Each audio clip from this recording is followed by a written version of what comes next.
Madam, আপনার parcel. ও ভাইয়া, পেমেন্টটা তো অনলাইনে করা ছিল। জি ম্যাডাম, পেমেন্ট অনলাইনে করা আছে। ঠিক আছে ভাইয়া। ম্যাডাম, আপনাকে একটা কথা বলতাম। জি বলুন। ম্যাডাম, আমার ফোনটায় না চার্জ নাই, আমার ফোনটা বন্ধ হয়ে গেছে। আমার ব্যাগে অনেকগুলো পার্সেল আছে, আমার আরও অনেক বাড়িতে যাইতে হবে, পার্সেলগুলো দিতে হবে। আপনি যদি কোনো কিছু মনে না করেন, আমাকে একটু ভিতরে ঢুকতে দিবেন? ও আচ্ছা আচ্ছা, ফোন চার্জে দিবেন? তাহলে আপনি আপনার এনআইডি কার্ডটা দেন, আর আমি আপনার একটা ছবি তুলে নিচ্ছি।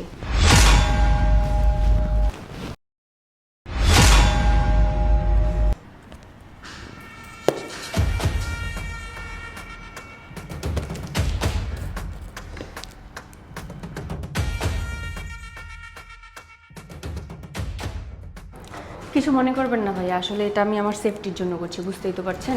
ঠিক আছে ভাইয়া, আপনি ভিতরে আসুন।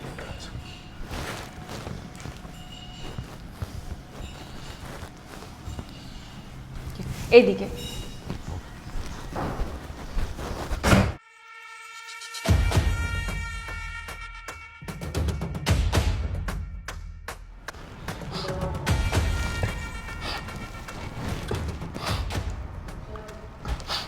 আরে আরে ভাই, আপনি কান্না করছেন কেন?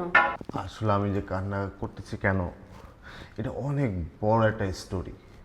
থাক, নাই বলি আপনাকে। আপনি যদি কিছু মনে না করেন, তাহলে আপনি আমাকে বলতে পারেন আপনি কান্না করছেন কেন। আমি যদি আপনাকে সাহায্য নাও করতে পারি, অন্তত দুটো কথা বলে আপনাকে সান্ত্বনা দিতে পারবো। প্লিজ বলুন, কি হয়েছে, আপনি এভাবে কান্না করছেন কেন? আসলে ম্যাডাম, আপনি যেহেতু এত অনুরোধ করতেছেন আমাকে, তাহলে শুনুন। ম্যাডাম, আমি খুব গরিব পরিবারের ছেলে। আমার বাবা না একজন কৃষক। আমার বাবা আমাকে অনেক কষ্ট করে পড়াশোনা করিয়েছেন। আমার বাবা মানুষের খেতে পরিশ্রম করে কৃষি কাজ করে আমাকে পড়াশোনা করিয়েছেন। আমি দেখেছি আমার বাবা ছেঁড়া জামা গায়ে দিয়ে আমাকে ভালো জামা কিনে দিয়েছে। কোনোদিন যে অভাব কি জিনিস এটা কখনো বুঝতে দেয়নি আমাকে। এত ভালোবাসা আমার বাবা। আর আমি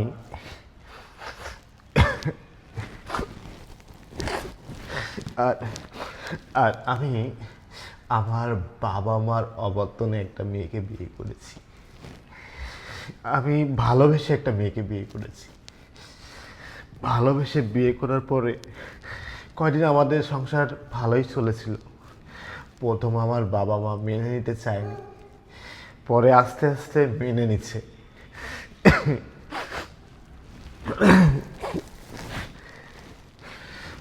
পরে মেনে নেওয়ার পরে কয়দিন আমাদের ভালোই চলেছে। এক সপ্তাহ পর আমার স্ত্রী আমার বাবা মাকে নিয়ে আর থাকতে চায় না। যে বাবা আমাকে কষ্ট করে লেখাপড়া করিয়েছেন, যে আমার নিজে না খেয়ে আমাকে খাওয়াইছেন, ওই মা ওই বাবার সাথে আমার আর ওই স্ত্রী থাকতে চায় না। এখন স্ত্রীকে তো ভালোবেসে বিয়ে করেছিলাম, স্ত্রীকে ভালো রাখার জন্য এখন স্ত্রী আমাকে বলে তাকে নিয়ে ঢাকায় আসতে হবে, আমার বাবা মার সাথে সে থাকবে না। অনেক বোঝালাম, বোঝানোর পরও সে আর বুঝলো না। তাকে নিয়ে ঢাকাতে আসলাম। জানেন না ম্যাডাম, আমার এমনও দিন গেছে, আমার আমার এমনও দিন গেছে আমি 2 দিন 3 দিন খাইতে পারি নাই। ঢাকাতে কোনো চাকরি আমি পাই না। আর ঢাকায় এমন একটা জায়গা, এমন একটা প্ল্যাটফর্ম, এখানে রেফারেন্স ছাড়া কারো চাকরি হয় না। কেউ কারো সুযোগ করে দেয় না, কেউ কারোকে বিশ্বাস করে না। জানেন, এই ঢাকাতে কারো চাকরি হয় না রেফারেন্স ছাড়া। আর সেখানে তো আমার আর কেউ নাই, মামা খালু বলতে কেউ নাই। অনেক কষ্ট করে ছোট্ট একটা বাসা আমি ভাড়া নিই। বাসা ভাড়া মাত্র 6,000 টাকা। আমরা দুজন থাকি। এখন আমার স্ত্রী আমাকে টাকার জন্য অনেক চাপ দেয়, অনেক পাগল করে দেয়। অবশেষে আমি এই ডেলিভারি ম্যানের চাকরিটা নিয়েছি ম্যাডাম। জানেন, প্রতিদিন 300 টাকা 400 টাকা করে আমি হাজিরা পাই ম্যাডাম। এই টাকাতে হয় না, কিন্তু আমার স্ত্রীর অনেক চাহিদা, অনেক চাহিদা। তার আজকে এটা দাও, কালকে এটা দাও, আমার এটা লাগবে, ওটা লাগবে, বিভিন্ন ধরনের চাহিদা। ম্যাডাম আসলে কি আমি ভালোবেসে তাকে বিয়ে করে কি অন্যায় করেছিলাম বলুন? ম্যাডাম আমার স্ত্রীকে আমি ভালোবেসে বিয়ে করেছি, সে আমার দুঃখ কষ্ট বুঝবে, তাকে ভালো রাখার জন্য তো আমি ঢাকা শহরে আসছি। আর সে আমাকে প্রতিনিয়ত আমাকে মানসিক অশান্তির ভিতরে ফেলে আমাকে পাগল বানিয়ে দিচ্ছে। ম্যাডাম মাঝে মাঝে মনে হয় আমি সুসাইড করে মারা যাই, কিন্তু ওই যে আল্লাহ পাক কোরআনে এবং হাদিসে বলছেন আত্মহত্যা করা মহাপাপ, আমি এই জন্য না আত্মহত্যাও করতে পারতেছি না। যদি হাদিসে বা কোরআনে না থাকতো তাহলে আমি এই দুনিয়াতে আর বেঁচেই থাকতাম না, আমি কিছু একটা করে ফেলতাম। ম্যাডাম ম্যাডাম আমি ভেবেছিলাম যে আমি বিয়ে করে পড়াশোনা করে আমি সুশিক্ষায় শিক্ষিত হয়ে ভালো একটা চাকরি করে বাবা মাকে আর কষ্ট করতে দেব না। যে বাবা মা মানুষের ক্ষেতে কাজ করে পরিশ্রম করে আমাকে পড়াশোনা করিয়েছে, আমাকে ভালো কাপড় দিয়েছে, আর ওই বাবা ছেঁড়া কাপড় পরে মানুষের ক্ষেতে কাজ করেছেন। ভেবেছিলাম আমি ভালো চাকরি করে বাবাকে ভালো রাখবো, আপনার মতো এত বড় একটা ফ্ল্যাটে আমি আমার বাবাকে আমি আমার মাকে রাখবো। কিন্তু ম্যাডাম সেটা আমার কপালে আর সহ্য পেল না, সেটা আমার কপালে আর রইল না। ম্যাডাম জানেন না ম্যাডাম, আসলে আমি আমি আসলে মানুষ চিনতে ভুল করেছি, মানুষের ভালোবাসা চিনতে ভুল করেছি। আসলে এই যে আপনি দেখেন, আপনি আমাকে চেনেন না, জানেন না, আপনি আমাকে বাসায় ঢুকতে দিলেন এবং আপনার সিকিউরিটির জন্য আপনি আমার আইডি কার্ডের ছবি তুলে রাখছেন, আমার ছবি তুলে রাখছেন, আর সেটা আবার স্যারকে পাঠিয়ে দিলেন। স্যারের প্রতি আপনার কত ভালোবাসা, স্যারকে আপনি খুব ভালোবাসেন। আসলে ম্যাডাম একটা কথা আছে না, জীবনে যদি জীবনসঙ্গী যদি ভালো না হয় তাহলে ওই জীবনে কোনো মূল্য থাকে না।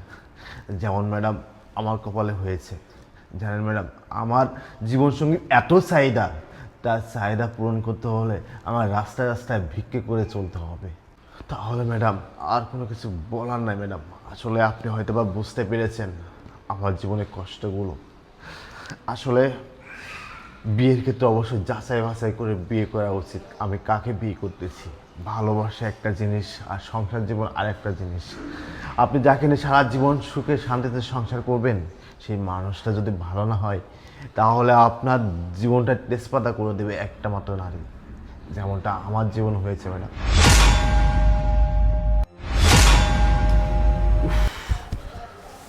খুব গরম, খুব টায়ার্ড লাগতেছে। আচ্ছা শোনো, আমার জন্য এক গ্লাস পানি নিয়ে আসো না। পানি নিয়ে আসবো মানে? নিজের কাজ নিজে করতে পারো না? তোমার সাথে কি হাত নেই? এটা কেমন কথা বলতেছো তুমি? তুমি আমার বউ, আমার স্ত্রী। হ্যাঁ আমি তোমার বউ, আমি তোমার কাজের লোক না, তো নিজের কাজটা নিজে করে নাও। দেখো তুমি এমন করো না, আমার জন্য এক গ্লাস পানি নিয়ে আসো। কেমন করতেছি আমি? কেমন করছি? হ্যাঁ আমার তো কোনো সকাল্লা তুমি পূরণ করতে পারো না। আমি তোমার বউ, তোমার কাজের লোক না যে সারাদিন তোমার ঘরের কাজকর্ম করে বেড়াবো আমি, তাই না? একটা কিছু এনে দেওয়ার কথা বললে তো সেটা পারে না, আবার আসছে কাজ করাইতে। শোনো আমি তোমার কোনো কাজ করতে পারবো না, নিজেরটা নিজে করে খেতে পারলে খাও, না হলে বসে থাকো। আরে তুমি আমার সাথে এমন করতেছো কেন বলো তো? কেমন করছি আমি তোমার সাথে? হ্যাঁ কি করছি আমি তোমার সাথে? আমি এই ধরনেরই ব্যবহার করব, ভাল লাগলে থাকো, না হলে না থাকো। ভাল লাগে না যা ইচ্ছে তাই, শান্তিতে বসতেও দেয় না।